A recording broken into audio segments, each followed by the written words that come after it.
지금 다운로드 받으세요. 2 games specifically are going to be very important. I think the Afreeca Freaks, they need to win this before the ace match. That's my thought. And one other thing that I actually didn't mention is that they're not using Alive in the lineup today, and I'm not quite so sure why. Well, you know, Legend is trying, the coach of the team is trying to get a balanced setup. You know, sometimes you get these teams, and they're a little bit too top-heavy. I think this is a series that the Afreeca Freaks can win, but they got to have a broad lineup. Also, you know, Alive has not been doing that well lately. No, Alive just did amazing at SSL. He went like 8-1. Okay, he like crushed, and he's looking really good. No, never like mind. in the last week. Still, though, I don't know if he's. I don't know. Yeah, maybe you're right. Maybe they're just trying to I stand corrected. They're trying to use certain players for certain maps against certain players on CJ. Well, you got to know I that suppose, the coach and the players probably know better than we do. I mean, there's got to be some kind of reason. I mean, you look at some of those strats, right? Like what Patience just did back there. Now, I think he can only use that strategy once. You can't be hiding a pylon in the main every time. I mean, that's why you don't see that used that commonly, is because, generally speaking, strategies where if they just know about it, they can stop it, are not something that stays in the meta. So it's not consistent. You pull a strat like that, like 1 out of 100 games. But you can see that he clearly had a plan in this case on that map, because, I mean, when you look at that map that we just had there, that's a big map. You have a big main, and nobody's checking in the very, very back of their own main. Especially as Zerg, you know, you're not making buildings. Exactly. Your creep only goes so far. Right. And you're not going to send an Overlord to the bottom left location. Right, yeah. Because you're scouting out on the map, It's way too important to send your Overlords out on the map so you can actually monitor the movement, you know, on the big bridge on the bottom. Yeah. No, narrow bridge, I guess you could say, as well as the areas at the top of the map. So, I think there might be some special strats coming in here from the Afreeca Freaks and these other matchups as well. Maybe that's why we don't see Alive here in the lineup right now. Maybe they're going to save him for the ace match too, because I mean he's a fantastic player. I'd be very surprised if they didn't want to use him for a match this important. Every single match is so important because they need to make it into the playoffs by doing well this round. So let's take a look here at the predictions. See, I had a tough one. I actually did predict Curious here. I think Bunny's in really good shape, but Curious has just been around for so long. He's so solid. I feel like Curious can kind of beat anybody. Yeah, I have a thing about voting for Curious where I just don't like to do it. Whenever I do it, it doesn't work. You have a thing where you just don't like voting? It's like voodoo, actually. It's like this hang-up you got? I have no good reason. All right, guys, let's get ready for game number 2.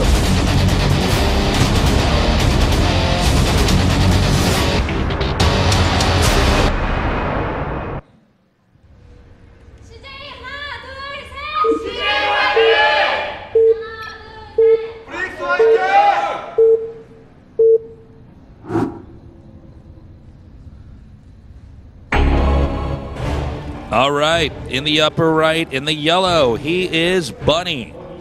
I love that ID. It's pretty cute. In the bottom left, in the purple, he is Curious. Who has the cutest ID in all of StarCraft? Tasteless. Easy. Next question. Actually, what is the cutest ID? I don't know. That was a great answer, though. It's like my ID's like totally not cute.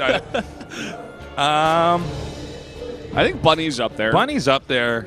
There were a lot of really weird IDs in Brood War. Like PJ got Cover Yourself in Blood. That was Zest. Yeah. There was some other weird. I mean, IDs like Into the Rainbow.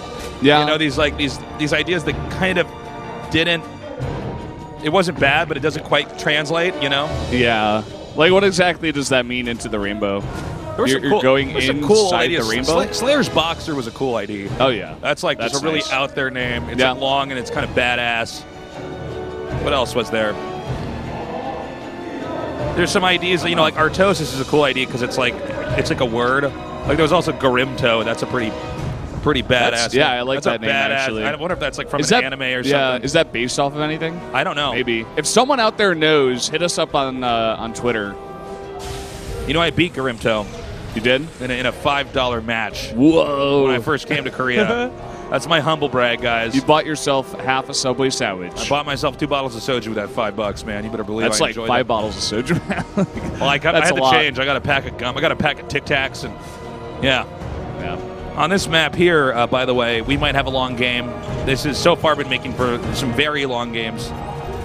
Yeah, we see this map a ton in SSL Challenge because everybody just who feels confident in macro games likes to play on it. It's just one of these maps that we've had for a very long time now, and makes these very long, fun games. Yeah. So, not really complaining. So, everybody's thinking Bunny. I'm wondering if maybe I'm wrong here. Well, you're with Daehyun, the prophet of SPL2016. That's right. He's been the most consistent voter. Well, here's the thing. He's actually the false prophet. I'm the one true. Yeah. I am the one true nerd, okay? It is written on the sides of the pyramids, okay? Yeah. That there will become a caster who will be so great that he'll become the emperor god of casters. And his name starts with taste and ends with less. That's right. Was it day 9? It was day 9. I'm like, not again, not again, guys. You know how often this actually happens to me? That people come to me and go, "Oh my god," and I go, "Hey man," Yeah. and they go, "Oh, yeah. From Starcraft, right?" And I go, "Oh yeah, yeah," and they go, "Day 9, I'm a big fan of you." This actually happens to me all the time. Yeah. I asked my brother, I was like, "Has that ever happened to you? Has anybody ever thought you were tasteless?" He's like, "No." What? Really? No. That's kind of strange, actually. Why do you look like him and he doesn't look like you? I don't know. It's a good question. It's not fair. I don't know. What you need to do if you see D9 is ask him if he's tasteless, okay? That's the only way we can balance this out, okay? Yeah. This happened to me. Actually, you know what's even funnier? You know who Fatality is? No, actually, I don't know. Oh, he was like the original guy that made a ton of money in esports. He won like Quake, Unreal, everything, man. Oh, is this going to get spotted? Yeah, you actually can see Overlord in there and sees that. Nicely done. I was in a club. So Fatality is actually from Kansas City. He lived nearby me, so I used to go to his house and like play in LANs and stuff. He was like Quake God at Unreal, Aliens vs Predator. He like won cars and stuff. Whoa. And I was in a club in Las Vegas, and he comes up to me and I'm like, "Oh my god, it's Fatality." He goes, "Oh my god, it's been so long since I've seen you, Day 9." I'm like, "God damn it!" I'm like, "Not again." Wow. No. The never-ending struggle of Day 9's brother. Of Day 9's brother. I like that you say it's. Yeah. It's not the struggle of. I don't even know who you. It's the struggle of Day 9's brother. It's Day 9's brother. You know, Day 9's got an older brother who's really loud. He's got a beard. That's like. That's about it. Nobody really knows who he is. Nobody really knows. Yeah. Yeah. They just know he kind of looks like Day 9. He's doing some weird shit in Korea. Nobody really knows.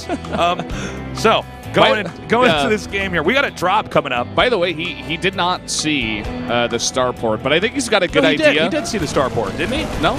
What? No, he only saw the factory in the rack. I'm sorry. Okay, but I stand corrected. He has a good idea of what's going on, just because, you know, the timing of the factory. He's already producing a lot of lings, even going for a roach horn now for some nice defense. He's really set up. He is like overcommitted to the defense almost here. Well, we got looks like it's going to be solid defense here for the Zerg. I don't think Bunny's going to be able to get in here and do that much. Oh, here he comes, the Widow Mine. Trying to split. Oh, that's fine. If it hits the queen, that's actually okay. As long as he doesn't lose anything. I was kind of surprised to see Bunny burrow the Widow Mine right when the fight actually started. Because, you know, I mean, it's possible he could end up getting detection over there. But now the Liberators are going to come in, and this is where it gets doubly dangerous for the Zerg, because you're going to have to stop the Liberator with the Queens while still trying to hold off these medevac drops. Now, let's see how good Bunny's multitasking is with this, because Curious has been dealing with this all the way since the beta of Wings of Liberty. Well, Curious is already preparing for it. He's making 3 Roaches to make 3 Ravagers, which is exactly what you need, 3 Corrosive Vials for 1 Liberator. So he's preparing for this, and he should be ready just in time. Although the Widowmaker, oh my god. Widowmaker. Oh my god, I just did that. The Widowmaker, isn't that what they call Brennan when he plays Overwatch, aka the Widowmaker? That's me, man. That's right. I'm the sniper. But the Liberator is coming in here, but he's ready right away. So nicely done on the defense here so far from Curious. Good game so far for him. Oh, nice transfuse there on the Viking. Viking backing up, just barely gets away in time. You know, so far, not a dent in Curious. And when you think back to all the Curious games you've seen, guys, how many is he actually getting dismembered by drops? He actually almost never loses stuff to drops. Yeah, not Am really. I right? Think about it. It's almost like he overcommits to the defense sometimes. Yeah, he's like really solid in that regard. Yeah, like he stops building drones earlier and just makes a bunch of links to make sure he doesn't take any damage, and then he drones up hard when he creates that space for himself. So it's a nice little style that he's got going on. Ooh, just barely out of range there, and ooh, what? That was like so sick. Yeah, barely got that away. You rarely ever see Terrans actually get that out in time. Yeah, you know, unburrow and pick up right away. It's pretty fast there by Bunny. It almost like picked up in the middle of the animation too. I didn't realize you could actually grab it that fast. Yeah, and get that out. He's going to drop over here, but there's just too much. And with the corrosive biles coming out, actually hitting his own lings though. Bit of a misplay there. Yeah, now it's Stim and these two medevacs. He can definitely trade a bit. There's not all that much here for the Zerg. Oh, oof. This time he doesn't save the Widowmine, though. Nope. And Bunny's actually committing to the push. Note, this does sync up with his 1-1 upgrades. 1-1 for Zerg, excuse me, is almost finished here. Moments away. The Queen dies. Are you look kidding at this me? 3 health on this Liberator. Oh my god, Bunny might just end this game right now. He lost his third base now. He's losing all of his Queens. And this is just a small group of Marines with 1-1. Thankfully, the 1-1 finished up here for Curious, so he's able to fight this. He's got enough units here, but he has taken some significant damage so far. Bunny actually getting in the lead right now in supply by a considerable amount. He may regroup and push again as he acquires his 4th base. We have Curious in the center left trying to take an expansion again. Kind of an odd drop position here for Bunny. His army's actually split up. Not sure if Bunny's going to be able to take this out. Medevacs flying on through. Nothing to see here. Don't pay attention to us. And here come the reinforcements, and Combat Shields is going to be finished Those medevacs up. are empty, right? Yeah. Okay, so he's just trying to drop. bait him. Now, this is not normal because you really want the medevacs normally with your army, but he might be able to get the Zerg out of position here. I'm not sure if there's enough here for Zerg to hold on. Oh, man, this is just way too many Marines with all these upgrades. He has to cancel his 4th base again. Oh, this is not going well for Curious, man. And he's stimming up. However, Curious has a pretty big army. Bunny needs to be careful not to overcommit in here. Zerg is going for that battle Zerg style, right? A lot of roaches, ravagers. He wants to fight the Terran in the middle of the map and win a fight there. It's not like the Ling, Baneling, Muta where you got a lot of finesse and you kind of catch them when they're on the move. This is a really in-your-face style of play here from Zerg. Yeah, but he's still struggling here. I'm not sure where this Viking is going, but it is going to die. And here come more and more reinforcements just pouring across the map, and you can tell that Curious, he's trying to hold on. He got a hide, but he can't even make an Ultralisk Cavern.